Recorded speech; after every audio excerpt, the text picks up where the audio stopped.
Bonjour monsieur, vous avez donc une maladie de Parkinson. De Parkinson, ça, voilà, qui dure depuis 6 ans environ. 6 ans environ, Ouais. voilà.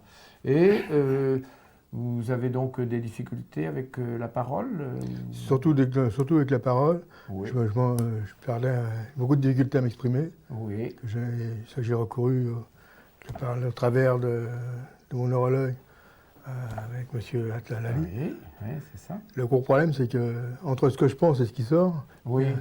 c'est un peu Oui, voilà. surtout qu'il y a un peu l'appréhension. L'appréhension. C'est ça, voilà. Alors, ce qui me gênait beaucoup, surtout que je fais partie d'une association Oui. où je dois organiser des voyages, tout ça, et je commençais à poser pas mal de problèmes au téléphone. Oui. Ça me posait des sacrés problèmes. Voilà, et donc... J'apprenais à téléphoner, Oui. et je n'osais même plus téléphoner. Oui. Voilà. Et alors, vous avez donc commencé une rééducation il y a combien de temps pour ce problème de parole? De parole, j'ai eu 20 séances, par exemple une séance par semaine, disons, ça fait 6 mois. Ah oui, 6 mois. Oui, il y a des alors, coupures. qu'est-ce qu'on vous a proposé au départ, on vous a proposé quoi? De la relaxation? Oui, de la relaxation. Oui. C'est ça. La relaxation, apprendre à respirer. Et puis après, vous avez fait des exercices. Des exercices, de modulation. Sur la lecture? Sur la lecture, un peu. Voilà, c'est ça. Surtout essayer de clamer assez fort, oui. parce que je parlais surtout de la gorge. Oui. Tout était retenu derrière, peut-être même déjà un peu. Voilà. C'est bien clair pour vous pourquoi vous avez des difficultés avec la parole? Parce que bon, les mouvements volontaires et élémentaires sont possibles pour vous. Vous pouvez bouger votre langue. J'ai eu une rééducation à ce sujet, parce qu'à un moment donné, je partais en arrière. J'avais du mal à me lever. Quand je me levais, que je m'essayais, je cassais brutalement le droit. Oui. J'ai eu de la rééducation à ce niveau-là, qui m'a voilà, fait beaucoup de bien. Surtout me réapprendre des gestes ce que les gens font normalement, ce que moi je devais faire. Par exemple, me lever, me pencher en avant, des trucs comme ça. Ah oui, c'est ça. Qu'est-ce qui vous a appris ça? Monsieur. Ah oui, voilà. Qui est kiné. Kiné, oui. Et qui donc vous a montré... Exactement, il m'a réappris à faire des gestes, à me contrôler des gestes que je fais, de les faire normalement, de penser à faire ça. C'est ça, c'est tout à fait ça la bonne technique. Et pour la parole, c'est exactement la même chose. C'est exactement pareil. Oui.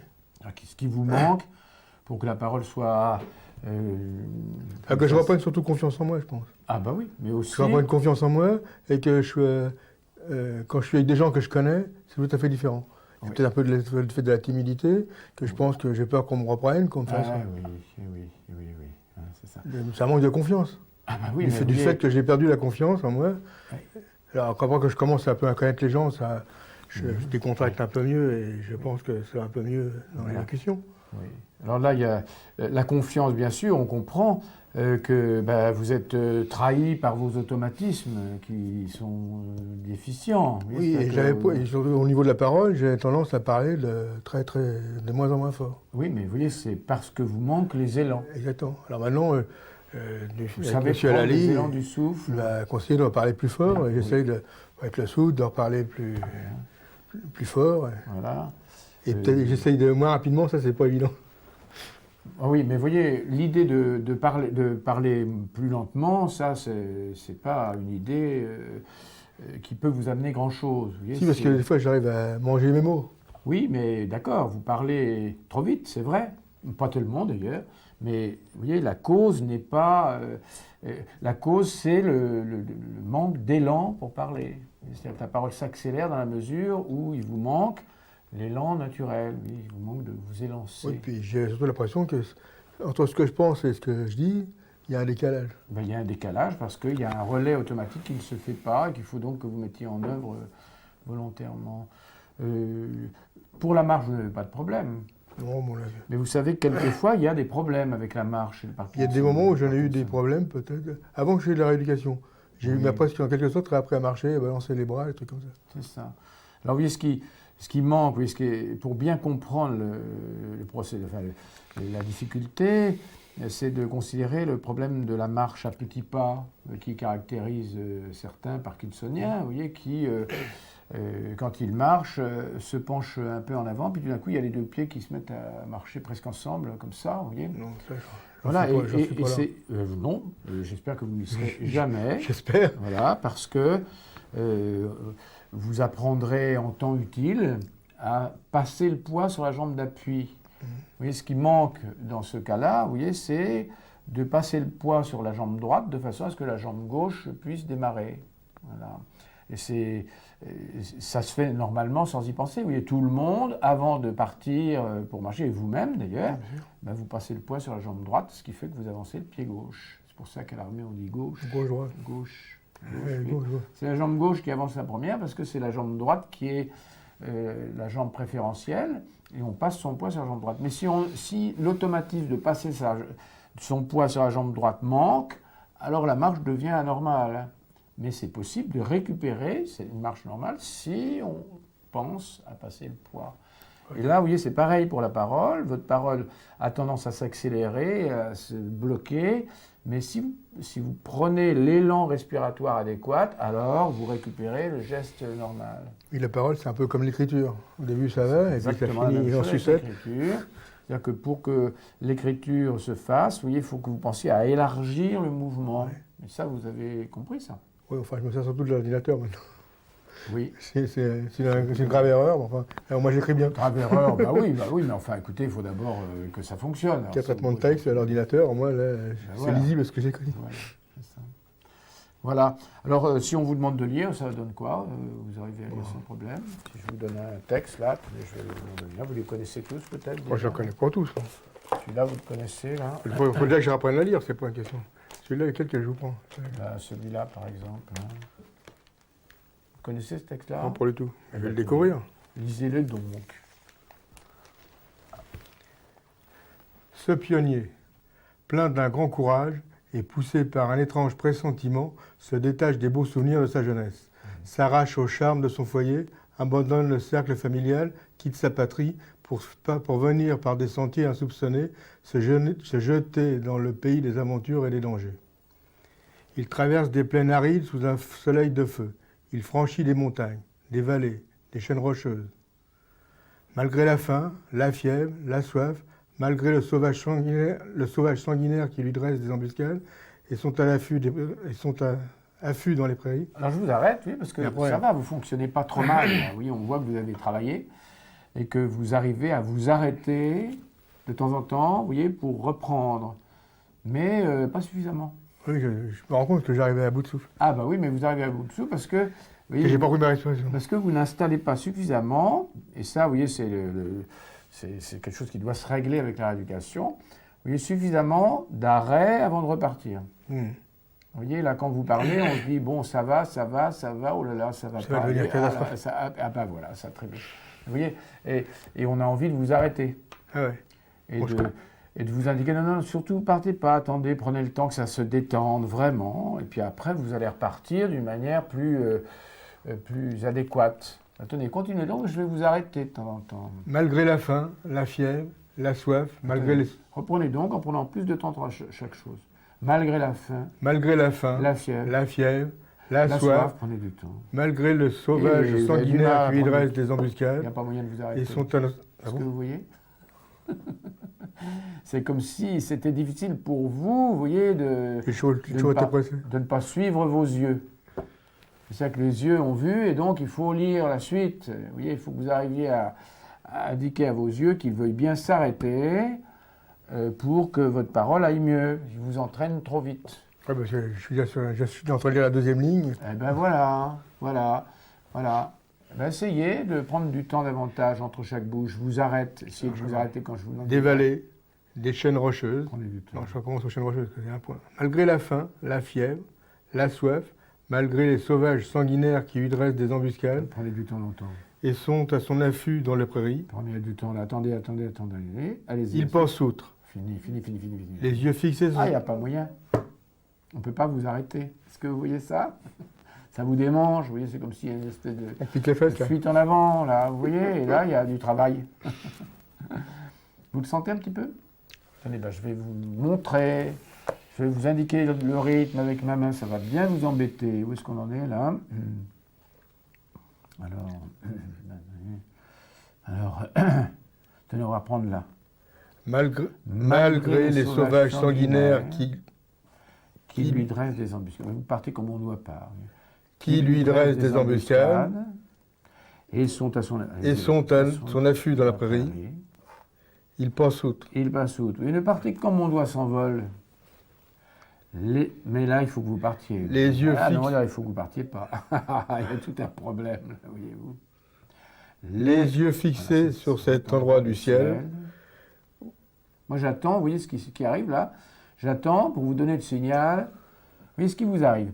C'est que vous prenez l'air, après avoir dit ce bout de phrase, et la prétention qu'on a, vous voyez, c'est que vous preniez l'air non pas comme une récupération après avoir dit ce bout de phrase. Oui, mais j'ai plus l'impression de marquer la ponctuation. Mais comme un élan pour la suite. Voilà. C'est un exercice. Hein. Alors, vous voyez, ça va faire ça. Vous voyez. Les yeux fixés sur cet endroit du ciel où le soleil plonge tous les jours dans la mer de l'Ouest. Ce point l'attire. Comme le voyageur dans les Alpes, à titre d'exercice. Vous voyez, pour que vous arriviez à commander l'arrêt.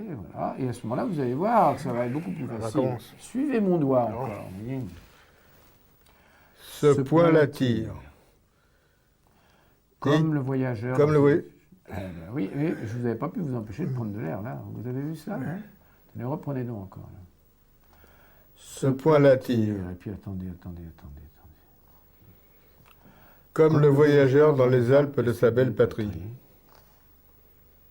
J'attends que vous ayez fini de respirer, voyez. Qui ne quitte pas des yeux le sommet de la montagne recouvert de neige éternelle.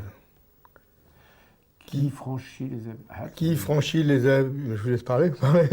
Qui franchit les abîmes et les glaciers. En même temps que moi, voyez. Qui franchit les abîmes et les glaciers. Vous voyez comme vous êtes déjà plein d'air. Vous avez vu ça? Oui. Voilà. Ben, laissez-le partir. Et puis prenez l'air en même temps que mon doigt part. Et qui ne pense qu'au panorama grandiose. Et à l'air plus purifiant. Je ne vois plus avec votre doigt. Oui, excusez-moi, je vais tâcher de mettre en dessous. Allez-y, prenez le temps, regardez bien. Je n'ai pas vu si c'était vivifiant ou purifiant. D'accord. Vous voyez là, qu'est-ce qui arrive là? Je vous vois que vous avez... Mais j'ai pris l'air, j'ai pris l'air, puis ça démarre pas. Et comme c'est moi qui commande, vous voyez. Je parle Suivez le guide. J'attends que vous le laissiez tomber, jusqu'à ce que mon doigt parte. Et à l'air pur et vivifiant que l'on trouve sur ces hauteurs. Voilà. Vous voyez le système? Oui, ok. Voilà. J'ai compris leur là, vous voyez, bon, comment dire, en apprenant, là, c'est dur pour vous arrêter là. Il y a une espèce d'élan automatique. C'est pas si dur, mais j'ai toujours parlé très vite et lu mal, mais très vite. Ben, vous voyez, il problème. Jamais trop tard alors, pour bien voilà, faire. Et vous voyez, ce qui est merveilleux, vous voyez, c'est que quand on vous arrête vraiment là, alors l'articulation est tout à fait parfaite quand vous prenez l'élan correct. Oui, bien sûr. Oui, très bien. Vous voyez, mais vous voyez, c'est toujours une question d'automatisme. Vous voyez, il y a des automatismes normaux qui ont du mal à se mettre en marche et des automatismes que vous avez du mal à arrêter. Oui, c'est l'habitude de lire rapidement notre courrier au bureau, la voix de tête. Voilà, et on voit là, vous voyez, l'automatisme de vite dire la suite, vous avez du mal à l'arrêter. Il faut que votre volonté agisse là, vous voyez, pour imposer des changements aux automatismes. Oui, effectivement. Et le problème de Parkinson, il est là, il est dans la coordination entre l'automatique et le volontaire. Vous voyez. Et là, vous voyez, quand on règle ce problème-là, il n'y a plus aucun problème avec votre articulation. Il n'y a vraiment pas besoin de vous demander de faire des exercices articulatoires, du genre articulation élémentaire des phonèmes. Vous voyez, ça ne sert absolument à rien de faire des bras brebis ou pas, pi, pou, etc. et de voir comment ça se passe dans la bouche, tout ça. Le problème unique, là, pour vous, c'est de prendre des élans corrects. De prendre le souffle, respirer au bon moment. Voilà. C'est ce que monsieur a essayé de me faire faire. Oui. Voilà, mais vous voyez que c'est difficile, vous voyez, de vous tenir. Mais le naturel reprend au galop. Eh ben oui, puis on voit que vous êtes plutôt dynamique et plutôt homme d'action, là, vous voyez, plutôt dans l'idée qu'il faut y aller, là, vous voyez. J'ai chaud eu le feu. C'est ça que vous voulez dire. Alors il faut être plus fort que vous, quoi. Vous vous arrêtez obligatoirement, même si ça vous casse les pieds. Hein. Non, ça ne me casse pas les pieds, donc c'est une au départ, ça fait souffrir. Ah, vous voyez, quand on vous oblige à vous arrêter, bon, vous êtes j'ai tendance sur vous. Hein. Oui. Voilà, puis Beaucoup. d'un coup, quand vous apercevez que, tiens, mince, encore vous êtes parti, bon, à la limite, mais enfin quoi, qu'est-ce qui commande chez moi, j'arrive pas à me commander, c'est quoi? Vous voyez, c'est C'est ce mon petit problème-là. vélo là qui commande. Hmm. C'est mon petit vélo qui me commande, la vite, allez vite. Très bien. Bien, ouais. C'est bien, mais là, on doit vous faire progresser encore beaucoup. Là. Alors, il y a le problème aussi, que j'allais oublier, vous voyez, qui est le problème de comment fonctionne votre entourage familial à propos de votre parole, vous voyez. Et là, vous voyez, quand on ne vous comprend pas, il faut qu'on vous indique de penser à prendre l'élan. Oui, parce que généralement, on me dit, on l'a pas compris, répète, alors je répète, Ah et je bah oui, m'énerve, c'est- et c'est de pire en pire. Eh bien oui, parce que, vous voyez, si vous réagissez d'une manière spontanée à l'irritation de votre entourage, vous êtes dans la pire condition, là, vous allez bousculer tout ça, c'est pas Exactement. possible. Et il faut que l'entourage puisse vous arrêter et vous rappeler que vous devez prendre le temps d'un élan correct, vous voyez. De même que quelqu'un qui a, par malheur, pris la démarche à petits pas, vous voyez, eh bien, il faut que l'entourage puisse lui dire « Attention, passe le poids ». Et à ce moment-là, si le sujet passe le poids, il n'a plus la démarche à petits pas. Et vous, si on vous dit « Attention, prends ton élan », eh bien, si vous arrivez à automatiser, vous voyez, cette prise d'élan sur l'indication de le prendre, donnée par votre entourage, d'un coup, tout va bien. Bon, je surveille tout ça. Oui, voilà. Bon, merci. Très bien. Merci des conseils.